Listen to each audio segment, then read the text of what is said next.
Tucker, thanks. We're just talking about, you know, we could talk about taxes all day. Let's start with this, because we hope that you have some Halloween chocolate left over, because you might need a fix after hearing this. It's already time to do your year-end tax prep.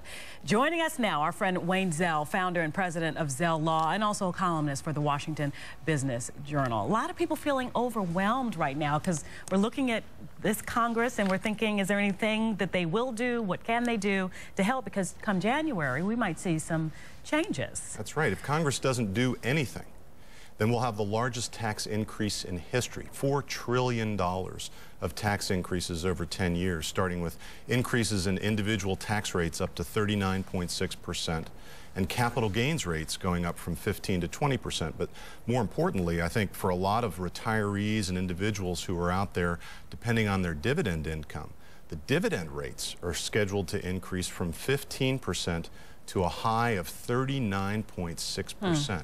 So Congress should do something to ameliorate the concerns of the U.S. And this, you know, often we think of the world in the have and the have-nots. Oh, let the rich be taxed. But this would affect everybody. Correct. Okay. Let's talk about two scenarios before we get into just broad scenarios. Suppose this lame duck Congress it doesn't do anything. All right. What happens? And then suppose they are able to take some action. What happens there too? Give us the broad scenario. If the Congress doesn't do anything, that should affect your year-end tax planning in a way that's very different from years past. So for example, in years past, what we would do is we would defer income into the next year and try to accelerate our deductions so that we could get a bigger bang for the buck on the deductions. This year, if Congress doesn't do anything and tax rates rise, as I project that they may in the event the lame duck Congress does nothing, it may be better to defer deductions into next year. When the tax rates are higher, you get a higher tax benefit, and actually accelerate income into 2010. So that's going to affect your year-end tax planning. So the key here is you need to run the numbers if Congress does nothing, and if Congress extends the expiring tax breaks. These tax breaks were enacted back in 2001 and 2003. And again, if they expire, December 31st at midnight is my Halloween, and all of our Halloweens. Right.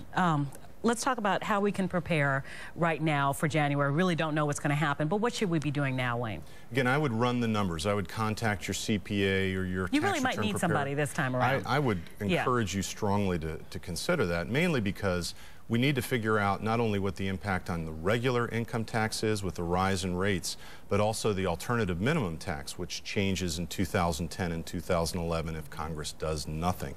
So run the numbers with and without the tax bill being extended, if you will, the expiring provisions being extended. To be a little more specific, say you're looking to sell securities. I mean, how that kind of thing. Do you do that now? Do you wait? Well, be careful not to let the tax tail wag the proverbial economic dog, so to speak. In other words, if you're making a decision solely on a tax basis, then you may not be making a wise economic decision.